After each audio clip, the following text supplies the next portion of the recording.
வறுமையிலும் வளமையிலும் வாழ பழகிக் கொண்டாயா? பல குடும்பங்கள் இணைந்து அன்பியமாக வாழ்கின்றோம். ஒருவரை ஒருவர் அன்பு செய்கின்றீர்களா? மன்னிக்க கற்றுத்தந்தேன். பிறரை மன்னித்தீர்களா? பணிவிடை செய்யச் சொன்னேன். பிறருக்கு பணிந்திருந்தீர்களா? உண்மைக்கு சான்று பகர்ந்தீர்களா? பிறர் வாழ்வு மாற உங்களை அர்ப்பணம் செய்ய முற்பட்டீர்களா? தாழ்நிலையில் வீழ்ந்து கிடப்போரின் துன்பங்களை துடைத்து விடு. அப்போது நீயும் மாற்றம் காண்பாய். நீதிமொழிகள்.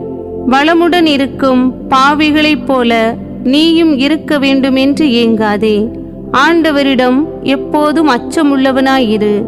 அப்போது உன் வருங்காலம் வளமானதாயிருக்கும். உன் நம்பிக்கையும் வீண் போகாது.